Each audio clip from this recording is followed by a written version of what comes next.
네, 어제 추정 60분 방영됐는데 화제가 되고 있습니다. 이명박 전 대통령의 아들인 이시영 씨가 마약 스캔들 수사에서 제외됐다라는 주장이 나왔기 때문입니다. 이건 사실 사건 초기부터 있었어요. 예. 당시에 그 스캔들은 김무성 전 대표의 사위에 그렇죠. 포커스가 맞춰져서 사건이 좀 진행되는 듯 하다 흐지부지 끝나버렸는데 근데 이게 김무성 전 대표의 사위 때문에 흐지부지 된 게 아니라 이명박 전 대통령의 아들 이시영 씨 때문에 흐지부지 된 거 아니냐라고 하는 그런 식의 의혹이 실제 그때 있었죠. 근데 이제 2년 지나고 나서 이 사건이 이명박 전 대통령 아들 이시영 씨가 연루된 거 아니냐고 하는 의혹이 어제 추정 60분을 통해서 제기됐습니다. 추정 60분이 웬일입니까 이제. 제기됐고 그때 이런 얘기도 있었죠. 김무성 전 대표의 사위 A모 씨의 집에서 주사기에서 이제 DNA가 나왔는데 DNA가 사위의 DNA가 아닌 제3자의 DNA도 있었다. 그러면 제3자가 누군지 조사하고 제3자에 대해서 이 국가수 DB에 등록해야 된다 얘기가 있었거든요. 근데 국가수 DB에 이 제3자의 그 DNA는 등록을 안 했어요. 그래서 제3자가 누구냐 도대체 국가수 DB에서 뺄 만큼 당시에는 국가수 DB에는 이렇게 복수의 DNA가 있을 때는 등록하는 절차가 없다고 그러는데 그 거짓말이었거든요. 거기 있는 건데 누군가를 뺐어요. 누구를 뺐느냐. 그 얘기가 이제 다시 나오겠죠. 그거가 묻혀있던 사건인데 추정 60분이. 네, 검찰이 바둑이 수사한 거 아니냐라는 의혹이 제기되고 있는 거죠. 실제로 김무성 전 대표의 사위는 양형 논란도 있었습니다. 굉장히 가볍게 처벌받았다라는 거죠. 검찰이 항소하지도 않았었고요. 그때 검찰도 항소 안 했고 그때 이제 드러난 마약이 5종류였거든요. 예. 거의 마약 부패였는데 부패 파티에 가까웠는데 근데 그게 연루된 사람이 더 있었다. 전 대통령의 아들이. 예. 이런 의혹이 처음으로 공중판을 탔네요. 예. 여기까지 하겠습니다. 시사인의 김은지였습니다. 감사합니다. 지금부터는 이명박 이야기를 좀 해봐야 돼요. 두 가지를 이야기할 텐데 일단 이명박 이야기를 하려면 첫 번째 이명박 아들 이시영에 대해서는 우리가 또 몇 년 전에 좀 상당히 대차게 여러 번 까한 적이 있죠. 여기는 또 김무성 사위와 연관이 있습니다. 김무성 사위가 마약 사건이 있었을 때 이시영도 연관이 있었다라고 우리가 수차례 방송한 적이 있어요. 그렇죠. 추적 60분이 김무성 사위의 마약 투약 사건 공소장을 입수를 했는데 당시 마약 사건에는 김무성 사위를 포함해서 대형 병원 원장 아들 CF 감독 등이 연루된 것으로 알려졌는데 공소장과 판결문에는 등장하지 않지만 취재 중에 이시영 씨가 사건에 연루된 정황이 파악됐다. 그러면서요. 제작진이 입수한 김무성 사위 공소장에는 자택 압수수색에서 발견된 17개의 주사기와 관련된 혐의가 포함되지 않은 것으로 알려졌다는 거예요. 이게 무슨 소리냐면은 거기에 참석했을 것으로 예상되는 사람 중에 하나가 이시영이 있었던 거예요. 그렇다 보니까 검찰이 공소장에서 누군가에 의한 압력에 의해서 이시영과 연관돼 있을 만한 부분을 빼버렸다는 뜻이에요. 우리한테 알려지기로는 거기서 발견됐잖아요. 근데 공소장에는 집에서 이러이러한 것이 발견됐다는 것이 사라져버린 상태인 거죠. 이게 핵심이에요. 주사기 3개에서 DNA, 남녀의 DNA가 발견됐다. 이게 이제 핵심 키워드인데 이 중에 이시영과 김무성 사이 앤드 우리가 그때 얘기했던 게 딸도 검사해봐야 된다. 이 얘기거든요. 그 다음에 이제 병원장 아들, 유명 병원장 아들 등 이렇게 되어 있는. 뭐 실명 다 나왔는데요. 뭐 말씀드리자면 네. MB의 아들 이시영이고요. 그렇죠. 김무성 사위 이상균이고요. 미즈메디 노성훈 병원장 아들 노영호고요.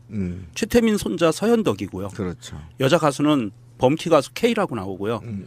그다음에 CF 감독 배성진이라고 나오네요.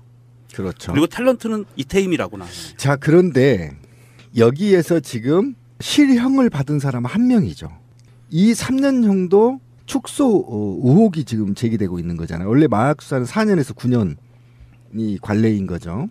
근데 어쨌든 이렇게 돼 있는데 이것이 정권 차원에서 직접 개입했다 이렇게 보는 겁니다. 지금 그러니까 이 사건을. 그 김무성 사위가 죄 질이요. 2년 반 동안 적발된 것만 15차례예요. 그렇죠. 그리고 우리 기억나시겠지만 마약 백화점이라고 했죠.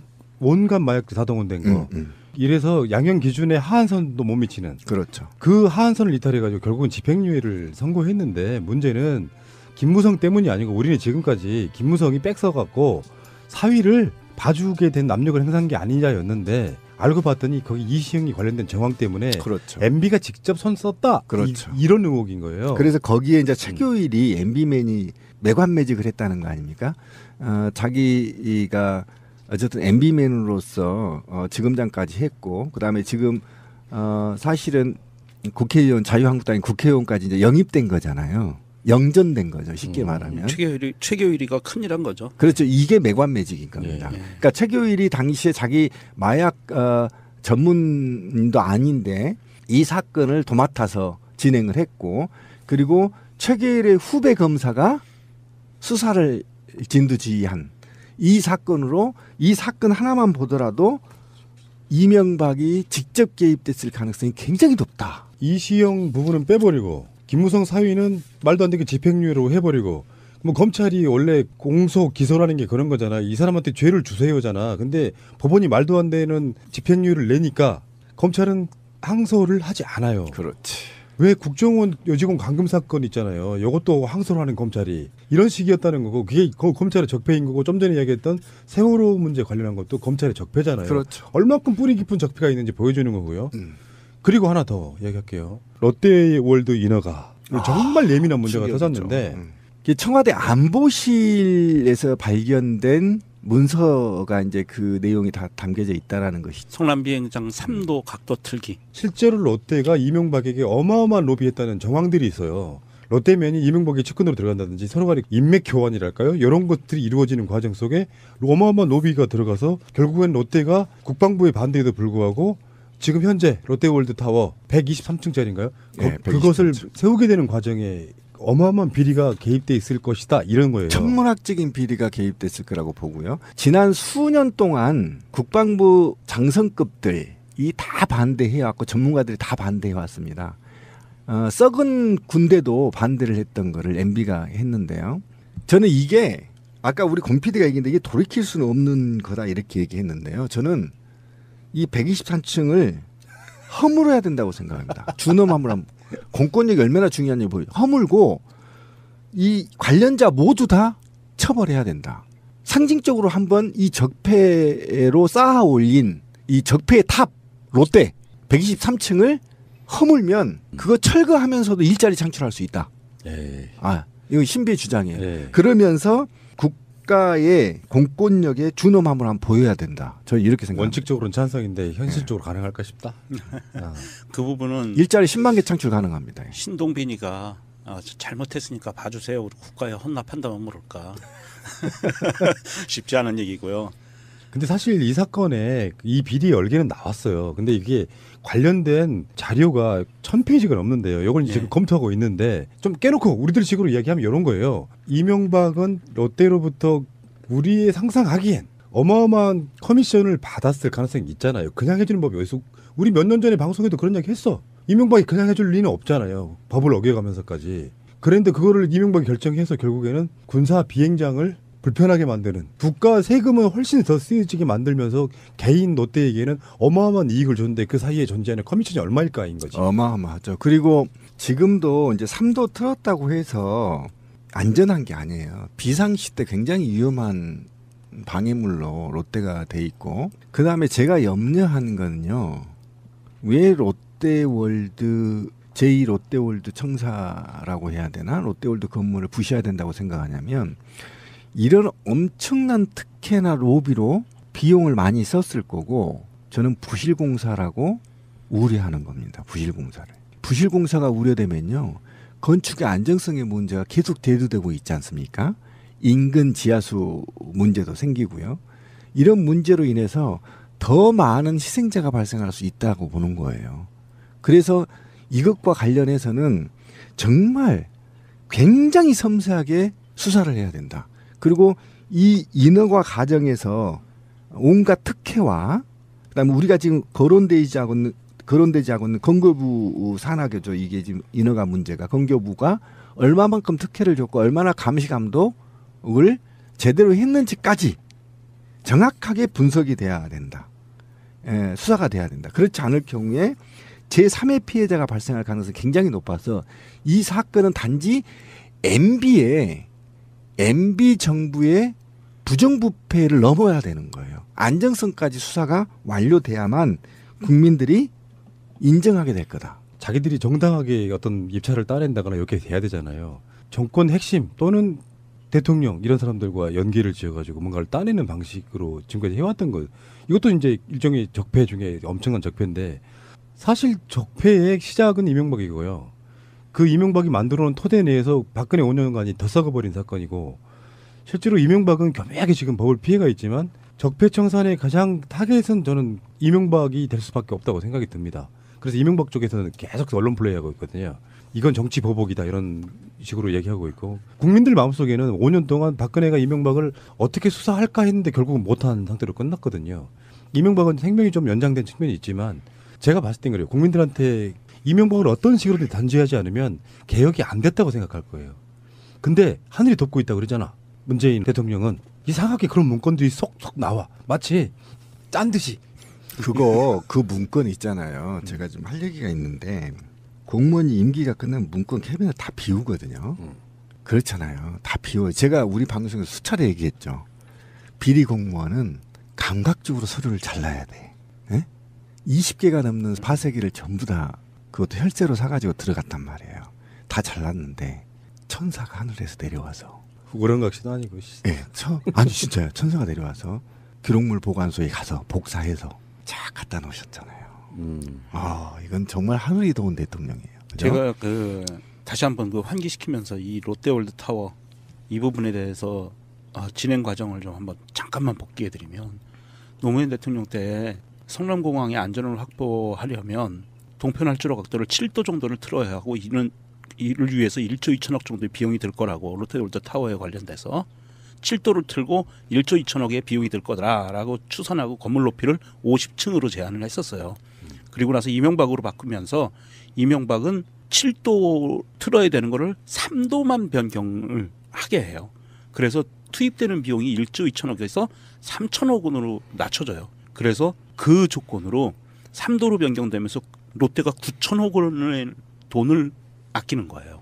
그럼 9천억 원의 돈을 아꼈으면 이명박이 커미션을 얼마나 먹었을까요? 이거는 좀 더 솔직히 말씀드리면 롯데타워는 껌이라고 봅니다. 껌이죠. 네, 왜 그러냐면은 2008년부터 2012년까지 이명박 딱 집권 5년 동안에 롯데가 한 거예요. 인수합병 26건. 그리고 자산은 40조에서 84조 원으로 뛰었고요. 계열사 수는 46개에서 79개. 거의 배 이상 몸집을 5년 동안 불렸어요.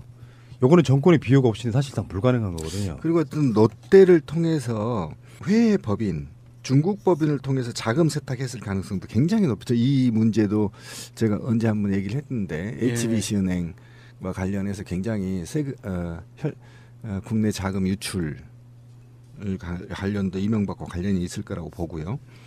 어쨌든 이 수사는 우리나라가 왜 이렇게 사실은 아까 제가 이제 관료주의를 얘기했는데 실제로 우리나라는 대기업이 장악한 대표적인 나라인데 이명박이 자본가잖아요. 기업가가 대통령이 돼서 전경이 한 몸이 돼버린 거예요. 우리나라가. 트럼프 같은 새끼지 사실. 예, 알고 보면 아주 거죠. 비슷하지. 예, 그래서 자본이 국가 권력을 완전히 장악한 시기, 그것이 MB 시기였단 말이에요.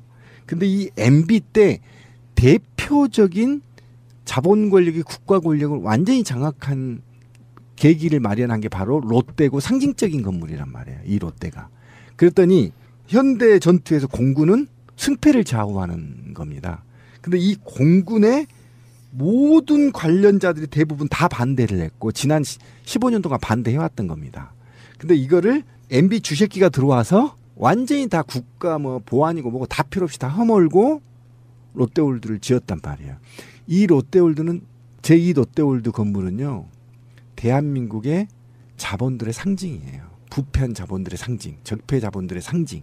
그래서 이 수사는 민주주의를 다시 돌리고 국가 권력의 존엄을 세우기 위해서는 반드시 이 수사는 굉장히 섬세하게 그다음에 전방위적으로 전부 다 조사가 돼야 된다라는 게 제 기본적인 생각입니다. 이명박의 대학 동창이고요. 그렇죠. 롯데 인허가에 관련돼 있는 인물은 장경작이라는 인물이에요. 맞다. 그때 지금 이제 기억나요. 우리 방송을 한 이야기 있는데 롯데호텔 사장 뭐 이런 거 지내고 그러면서 이명박과 굉장히 밀접한 연결고리가 지금 장경작인데 지금 이 사건에도 장경작이 연루돼 있을 거라고 보고 누가 봐도 특혜면 그게 또 이런 식으로 이제 정치행위 이렇게 이야기를 하겠지만 불법성이 분명히 있을 것 같고 요거 롯데에게 이명박이 무엇을 어떻게 취했는지에 대한 그 부분을 파게 되면 제대로만 파면요 이명박은 구속시키는 게 맞습니다. 박근혜와 이명박이 감옥에 들어가 주는 것이 가장 상징적으로 적폐청산입니다. 아니요. 근데 이 남녀의 DNA가 발견됐다. 이게 이제 핵심 키워드인데 이 중에 이시영과 김무성 사이 앤드 우리가 그때 얘기했던 게 딸도 검사해봐야 된다 이 얘기거든요. 그다음에 이제 병원장 아들 유명 병원장 아들 등 이렇게 되어 있는. 뭐 실명 다 나왔는데요. 뭐 말씀드리자면 MB의 아들 이시영이고요. 그렇죠. 김무성 사위 이상균이고요. 미즈메디 노성훈 병원장 아들 노영호고요. 최태민 손자 서현덕이고요. 그렇죠. 여자 가수는 범키 가수 K라고 나오고요. 그다음에 CF 감독 배성진이라고 나오네요. 그렇죠. 그리고 탤런트는 이태임이라고 나와요. 자, 그런데 여기에서 지금 실형을 받은 사람은 한 명이죠. 이 3년형도 축소 의혹이 지금 제기되고 있는 거잖아요. 원래 마약 수사는 4년에서 9년이 관례인 거죠. 근데 어쨌든 이렇게 됐고 그때 이런 얘기도 있었죠. 김무성 전 대표의 사위 A모 씨의 집에서 주사기에서 이제 DNA가 나왔는데 DNA가 사위의 DNA가 아닌 제3자의 DNA도 있었다. 그러면 제3자가 누군지 조사하고 제3자에 대해서 이 국가수 DB에 등록해야 된다 얘기가 있었거든요. 근데 국가수 DB에 이 제3자의 그 DNA는 등록을 안 했어요. 그래서 제3자가 누구냐 도대체 국가수 DB에서 뺄 만큼 당시에는 국가수 DB에는 이렇게 복수에 DNA가 있을 때는 등록하는 절차가 없다고 그러는데 그 거짓말이었거든요. 거기 있는 건데 누군가를 뺐어요. 누굴 뺐느냐. 그 얘기가 이제 다시 나오겠죠. 그거가 묻혀있던 사건인데 추적 60분이. 네, 검찰이 수차례 방송한 적이 있어요. 그렇죠. 추적 60분이 김무성 사위의 마약 투약 사건 공소장을 입수를 했는데 당시 마약 사건에는 김우원 사위를 포함해서 대형 병원 원장 아들 CF 감독 등이 연루된 것으로 알려졌는데 공소장과 판결문에는 등장하지 않지만 취재 중에 이시영 씨가 사건에 연루된 정황이 파악됐다. 그러면서요. 제작진이 입수한 김우원 사위 공소장에는 자택 압수수색에서 발견된 17개의 주사기와 관련된 혐의가 포함되지 않은 것으로 알려졌다는 거예요. 이게 무슨 소리냐면은 거기에 참석했을 것으로 예상되는 사람 중에 하나가 이시영이 있었던 거예요. 그렇다 보니까 검찰이 공소장에서 누군가에 의한 압력에 의해서 이시영과 연관돼 있을 만한 부분을 빼버렸다는 뜻이에요. 우리한테 알려지기로는 거기서 발견됐잖아요. 근데 공소장에는 집에서 이러이러한 것이 발견됐다는 것이 사라져버린 상태인 거죠. 이게 핵심이에요. 주사기 3개에서 DNA 가족이 수사한 거 아니냐라는 의혹이 제기되고 있는 거죠. 실제로 김무성 전 대표의 사위는 양형 논란도 있었습니다. 굉장히 가볍게 처벌받았다라는 거죠. 검찰이 항소하지도 않았었고요. 그때 검찰도 항소 안 했고 그때 이제 드러난 마약이 5종류였거든요. 예.